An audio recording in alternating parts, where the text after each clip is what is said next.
Saúdo os irmãos com a paz do Senhor e desejo uma boa tarde, um bom dia, uma boa noite para meus amigos.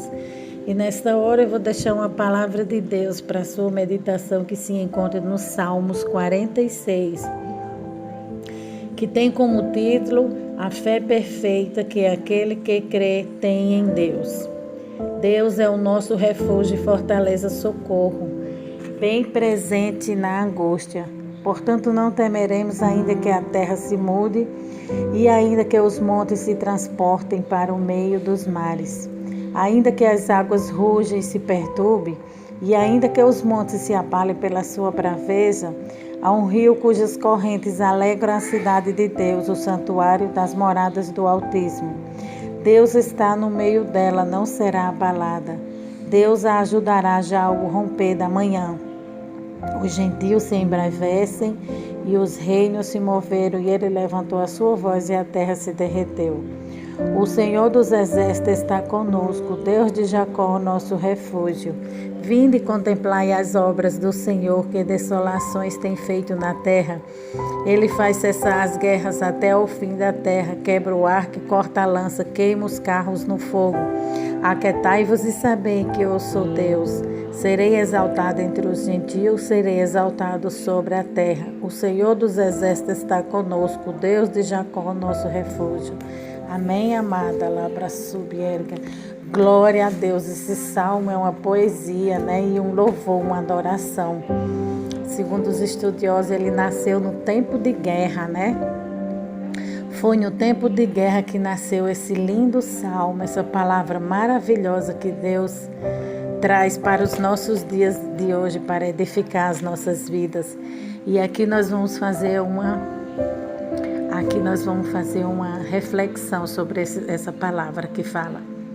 Esse salmo, ele serviu de base para que o Martim Lutero compusesse Castelo Forte, que é um dos hinos mais conhecidos e cantados no mundo, considerado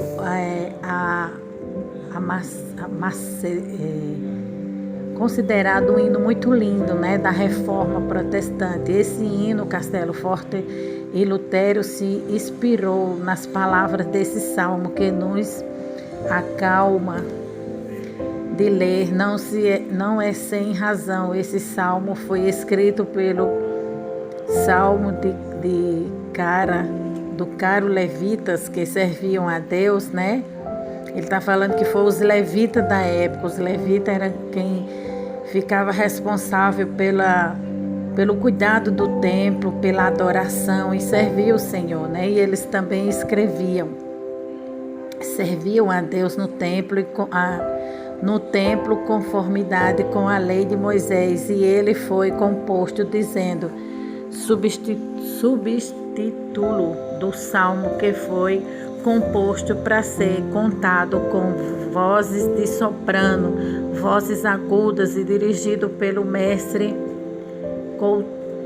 contigo durante as reuniões solenes do povo de Deus nas congregações religiosas, espirituais, convocada pelo rei, para que então o povo contasse a Deus que ele é o refúgio e fortaleza. O salmo tem 3 estrofes e cada uma delas repete o tema do salmo.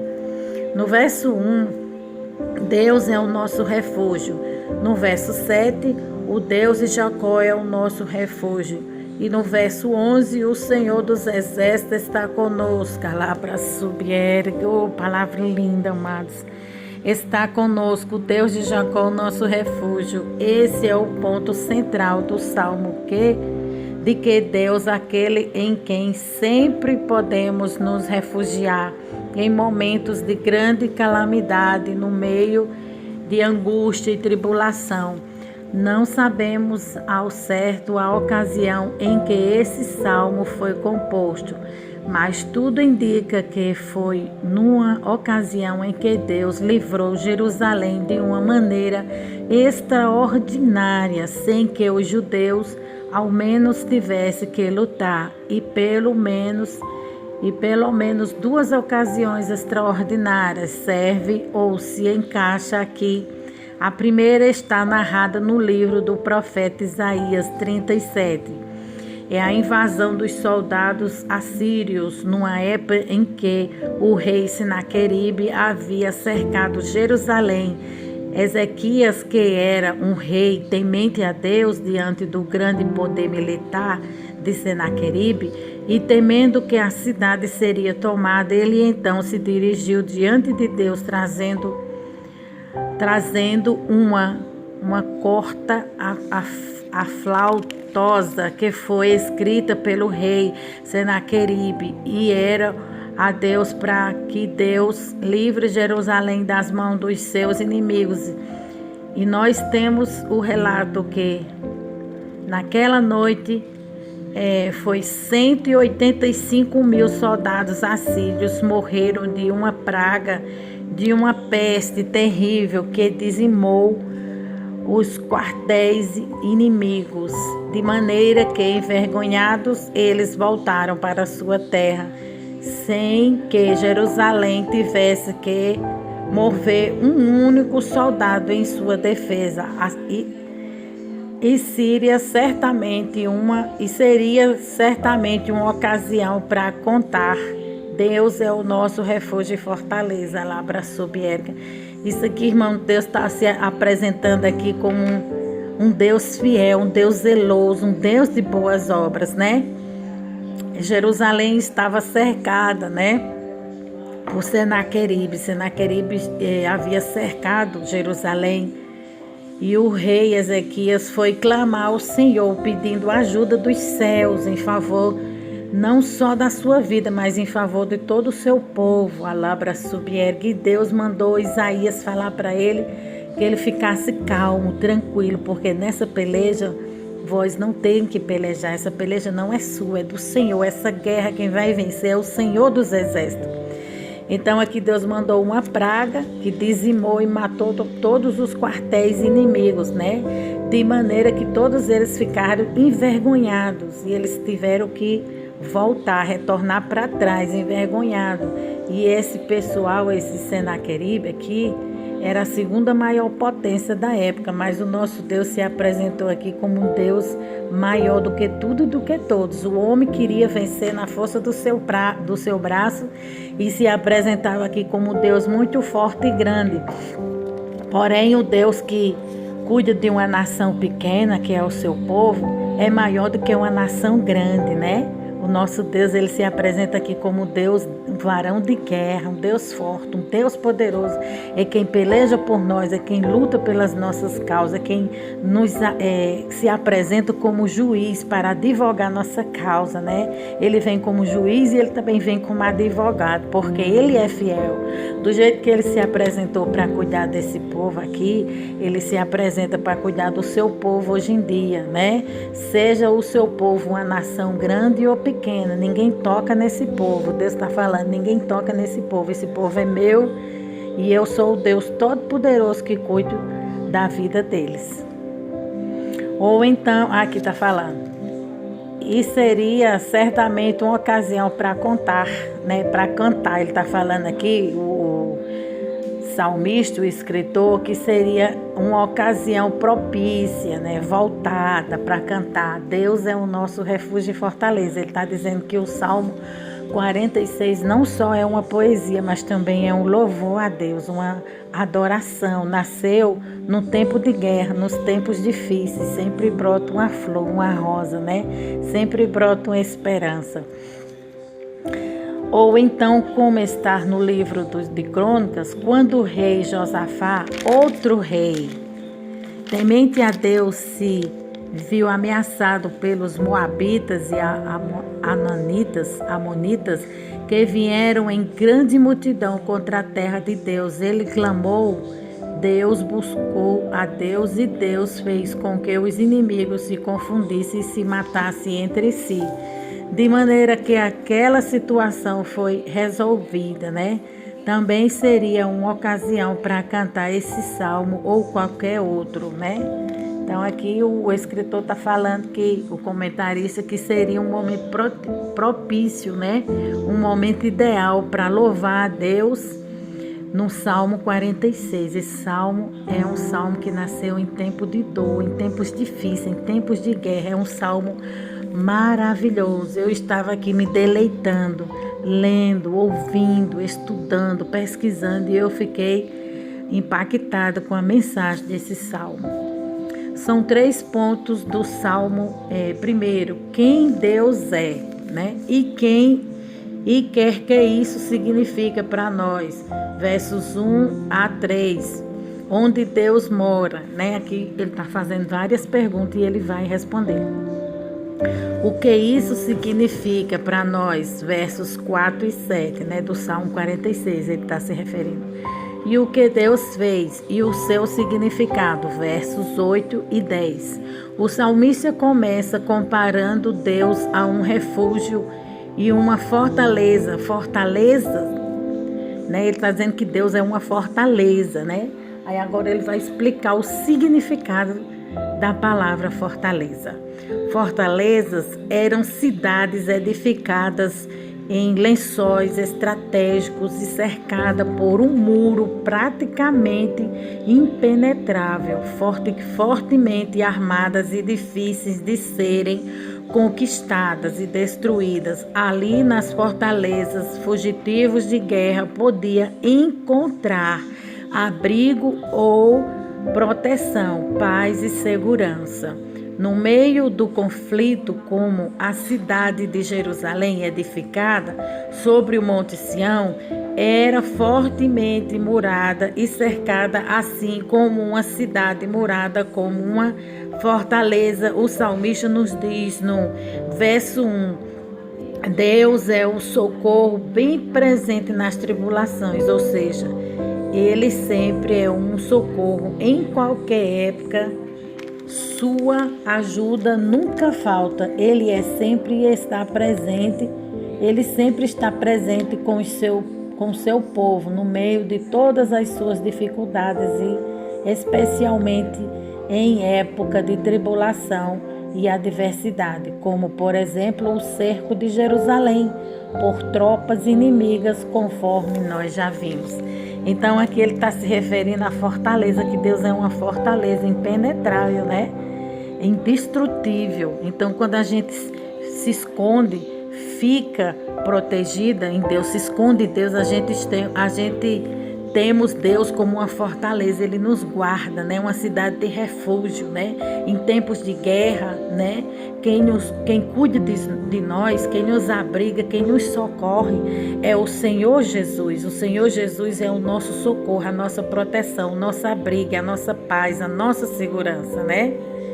Ele está comparando aqui, o salmista, Deus a uma cidade de refúgio, a uma fortaleza segura e armada fortemente contra o inimigo, que é Satanás. Oh, glória, aleluia.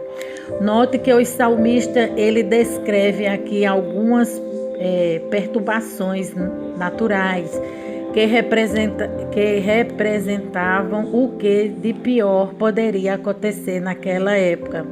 Versos 2 e 3, portanto não tememos, ainda que a terra se transtorne, ainda que os montes se abalem no seio dos mares, e ainda que as águas tumultuem e espumejem, na sua fúria os montes estremeçam. Ele está falando aqui de terremoto, quando ele diz que a terra se transporta, né?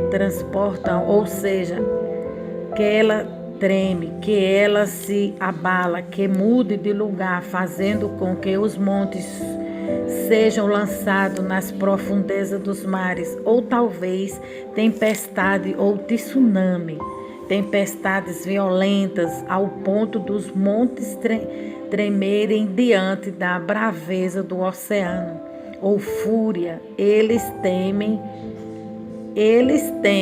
mas nós não. Ele está falando que nós estamos seguros em Deus. Deus é a nossa fortaleza, é o nosso esconderijo, é o nosso porto seguro. Mesmo que a terra se mude de lugar, se abale, estremeça, haja tsunami, ventos fortes, né? Tempestades violentas, mas nós estamos seguros e guardados em Deus. há tempo de paz, né?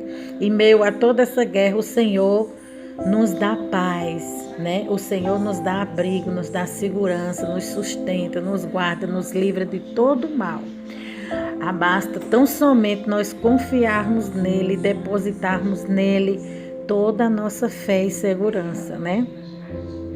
O Salmo agora nos mostra onde Deus mora e quais são as aplicações para isso. No verso 4, ele se refere a Deus como sendo o Altíssimo, e essa expressão significa o Deus sublime, maior do que toda a criação. Ele está acima de sua criação, ele transcende a sua criação. Tudo que existe é obra da sua mão. Portanto, ele tem o controle absoluto de cada coisa que acontece.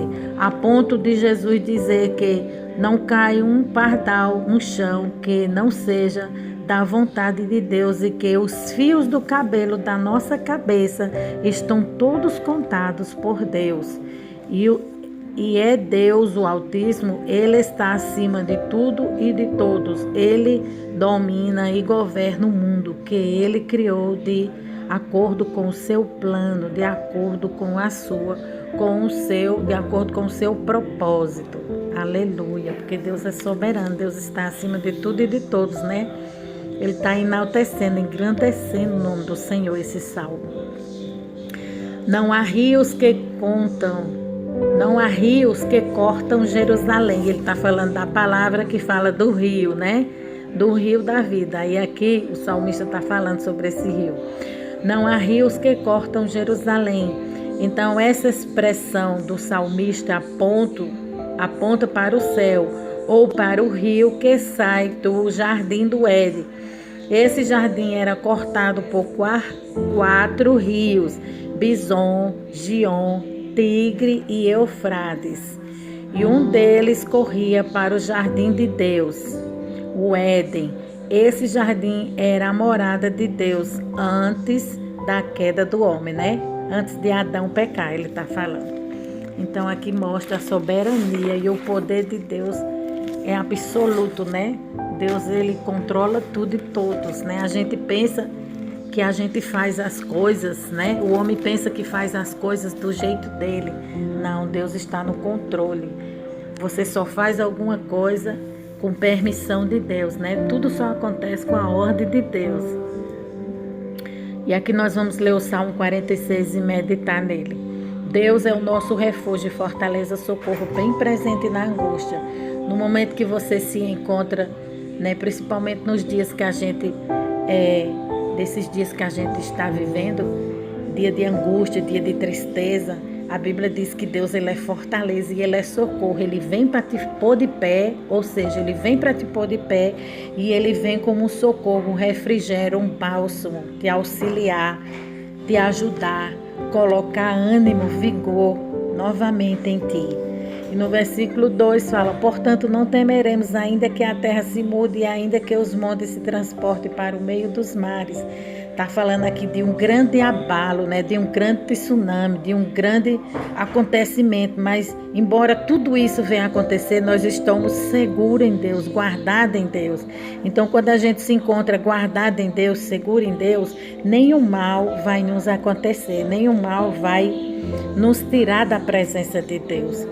No versículo 3 fala: ainda que as águas rugem e que se perturbem, ainda que os montes se abalem pela sua braveza, a gente está seguro em Deus. É igual eu falei, aqui está falando de uma grande tragédia, né? De um grande fato, de um grande terremoto, de um acontecimento fora do normal. Mesmo que venha acontecer algo muito grande, algo muito catastrófico, muito sério, nós estamos guardados debaixo das asas do Altíssimo, onde fala o Salmo 91, aquele que habita no esconderijo do Altíssimo, né? A sombra do Onipotente descansará. Então, guardado em Deus, a gente pode encontrar refúgio, segurança e descanso. No versículo 4 fala: um rio cujas correntes alegram a cidade de Deus, o santuário das moradas do Altíssimo. Isso aqui está apontando, segundo os estudiosos, fala que há um rio que saía do Éden, né? E esse rio vem sobre as nações, sobre nós, nos alimenta, nos fortalece, nos dá vigor, nos dá ânimo, nos põe de pé, nos abençoa esse rio. Mas tem outras pessoas que entendem que esse rio, ele vem do alto, de cima, do céu, né? Do maravilhoso, do Deus Altíssimo. Esse rio vem sobre a sua igreja, sobre o seu povo, lhe alimentando, lhe fortalecendo, lhe lavando, lhe purificando, renovando as suas forças e colocando ânimo, graça e vigor. Versículo 5 fala: Deus está no meio dela e não será abalada. Deus ajudará já ao romper da manhã. Então Deus está no centro, né, da terra. Deus está no centro da sua vida, né? Deus está no comando da sua igreja. Deus é o cabeça. A Bíblia diz que Jesus é o cabeça da igreja. Cabeça por quê? Porque a cabeça é quem comanda todo o corpo. Então aqui está falando de controle. Deus está no controle, no comando. Deus está acima de nós. Deus é quem cuida, né? Deus é quem favorece, né? Deus está no centro de todas as coisas e Ele governa e Ele faz como Ele quer. Versículo 6 fala: os gentios se embravecem e os reinos se movem. Ele levantou a sua voz e a terra se derreteu. Os homens podem projetar nas ocultas guerras, né? Rumores de guerra, podem fazer coisas, né? Decretos, lei, mas a Bíblia diz que Deus, ele levanta a sua voz e ele acalma esse mar forte, essa maré, esse vento, volta para o seu devido lugar. Tudo se acalma diante da voz de Deus, o homem se torna pequeno, né? Eu lembro que outrora lá para Subierga eu escutei a voz de Deus no meu quarto. A voz de Deus, de Jesus, é tão poderosa que ela acalmou todo o meu ser, ela me deu direção, né? A voz de Deus, ela dá um posicionamento, ela nos ensina o que é certo e o que é errado, e a voz de Deus, ela acalma, né? Ela traz paz, ela traz bonança, ela traz um direcionamento, né? Versículo 7 fala: o Senhor dos exércitos está conosco, Deus de Jacó, o nosso refúgio, né? Aqui está falando, igual eu falei, as cidades de refúgio, né? Aquele povo, outrora, né? Naquele tempo, né? Atrás, nesses tempos de Cristo, aqueles tempos, havia uma cidade de refúgio, onde todos iam se refugiar naquela cidade e se abrigar ali contra o mal, contra as pessoas mal. Hoje, a nossa cidade de refúgio, nosso abrigo é o Senhor Jesus. É estar na igreja, nos pés do Senhor, clamando, buscando, ouvindo a sua voz, né? Ouvindo as suas coordenadas, a sua direção, o seu governo sobre a nossa vida. O nosso refúgio é o Senhor Jesus, é Ele quem garante a paz, né? Dele emana paz, dele emana rios de águas vivas, alabra subierga. Então é por isso que a gente quer estar sempre perto dele, porque ele é bom, Jesus é bom, em todo tempo o Senhor é bom, e a sua misericórdia não tem fim. Versículo 8 fala: vinde contemplai as obras do Senhor, e que desolações tem feito na terra. Então, Deus, ele faz como ele quer, né? Ele constrói e desconstrói, ele dá uma ordem e ao mesmo tempo ele pode revogar essa ordem. Então, Deus, ele está no trono, ele é o centro de tudo, ele é o centro do poder, dele emana poder, virtude. Então ele, Labra Subierga, é quem comanda as nações, os povos, as raças, a língua. Ele é quem comanda a massa humana, ele é quem comanda a minha vida, a minha casa, a tua causa. Os governos, as leis, tudo está sujeita ao seu querer e à sua vontade, porque ele é o soberano, ele é o grande eu sou, né? A Bíblia diz que ele é onipotente, onipresente, em tudo ele faz, né? Tudo ele faz, tudo ele dá uma ordem, né? De maneira certa, de forma certa. No versículo 9 fala: ele faz cessar as guerras até o fim da terra, e quebra o arco e corta a lança e queima os carros de fogo. Então, esse título aqui, essa palavra aqui está se referindo àquela passagem do Mar Vermelho, né? Eu lembrei agora que Faraó queria destruir o povo de Deus, perseguindo o povo de Deus. Deus foi e quebrou os carros, né? E fez tudo parar, né? Ele quebrou as lanças, quebrou o carro. Ele faz como ele quer, ele manda aquietar a guerra, ele manda o homem parar, né? Bastou uma ordem de Deus, né? para que tudo fique quieto, tudo se renda a Ele, aos seus pés. Tudo que está acontecendo é permissão do Senhor, porque a Bíblia diz que tudo só acontece com permissão de Deus.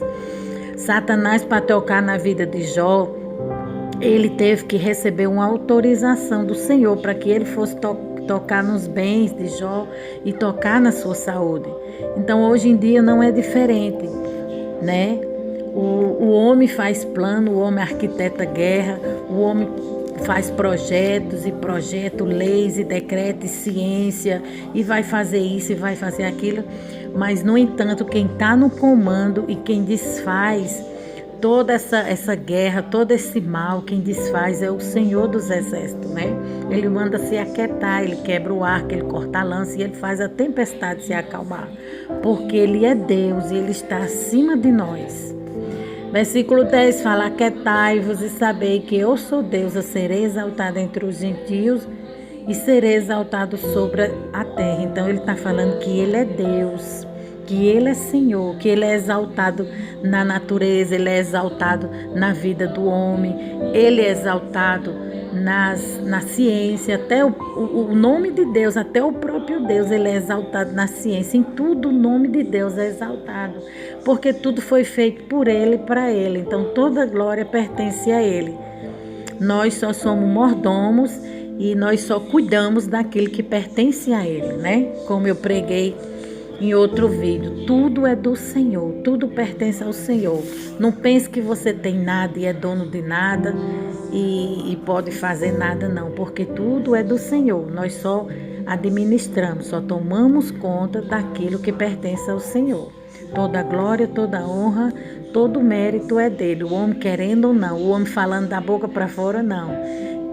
Tudo é dele, por ele e para ele, né? E Deus conhece quando a gente dá a glória para Deus, quando a gente dá a glória para Deus, de verdade, o Senhor sonda o nosso coração e o Senhor conhece quando a gente fala da boca para fora e quando a gente fala de fato, de verdade. Versículo 11 fala: o Senhor dos Exércitos está conosco. O Deus de Jacó é o nosso refúgio. Está falando aqui que ele é um Deus que peleja, ele é um Deus de guerra. Ele se apresenta aqui nesse versículo como Deus de guerra. Um Deus que foi de encontro a Senaqueribe e destruiu 185.000 soldados, homens de guerra. Porque a peleja não foi do povo de Deus, mas a peleja foi do próprio Deus, né? Deus destruiu, né? Deus destrói as armadilhas fortes do nosso adversário. O gigante cai por terra, o mal é desfeito, as armadilhas são desarmadas, são jogadas por terra, são desfeitas, né? Diante de Deus, todo o mal é destruído, todo o mal é desfeito, porque Ele está no comando, Ele é o grande eu sou, e o seu exército virá. O seu exército se apresenta em peleja em prol do seu povo, em prol da sua igreja, em prol dos seus. Então não se preocupe, seja qual for a guerra que você esteja passando, seja qual for a guerra que o homem, a humanidade está passando, quem está no comando e quem está na peleja por trás de tudo isso é o grande eu sou. Uma hora Deus vai dar um basta, uma hora Deus vai lançar esses ventos por terra, uma hora tudo vai passar, porque tudo está no seu comando, Alabra Subiega. Ele é o Todo-Poderoso, Alabra Subiega. Cabe a nós o adorá-lo, servi-lo com sinceridade, se render aos seus pés, né? O que Deus está querendo é que o homem se renda a Ele, se volte para Ele, volte o seu coração para Ele, né? Que deixe de lado as coisas do mundo, deixe de lado o pecado, deixe de lado as suas mentiras, as suas falsidades, o seu eu, o seu engano e volte para o Criador. Deus está querendo que a criatura volte para os pés do Criador, né? É isso que Deus está chamando a atenção do homem, para que o homem busque a Deus, adore a Deus, se renda ao Senhor, proclame, né? E fale que Ele é o único na tua vida, Labra Subierga. E aqui nós vamos fazer uma revisão de tudo que nós estudamos nesta hora, que fala Isaías.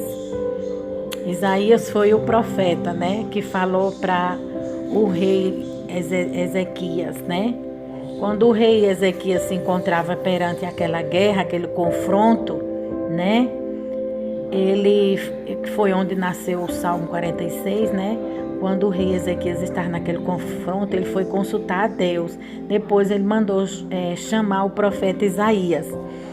E o profeta Isaías falou para ele: não temas, nessa peleja não tereis que pelejar, né? Deus estava se apresentando aqui como o Senhor dos exércitos, que a guerra não seria do homem, não seria na força do braço que ia ser vencida, mas seria na força de Deus. E aqui fala: o exército de Senaqueribe tem 185 mil homens, foram 185 mil homens que Deus destruiu, né? A Síria, na época, a Síria era a segunda maior potência mundial e Deus destruiu pelo amor a Israel. Glória a Deus, que Deus é fiel. Em meio à guerra nasce o Salmo 46, né? Em meio a todo esse confronto, esse embate, essa luta, essa peleja, nasceu o lindo Salmo 46, como uma flor que desabrocha, né? Aí aqui significa maremoto. O que é maremoto? Maremoto é um movimento da terra, né? Estar seguro em Deus, né?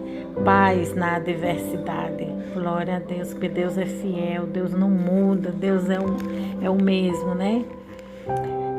E a Bíblia fala também que existiram 4 rios que nós falamos aqui. 4 rios. O nome desses rios se chama Bison, Gion, Tigre e Eufrates, né? Um deles corria para o jardim do Éden, né? O Éden, esse jardim era a morada de Deus. Amém, amados? Que o Espírito Santo de Deus venha falar melhor em cada coração.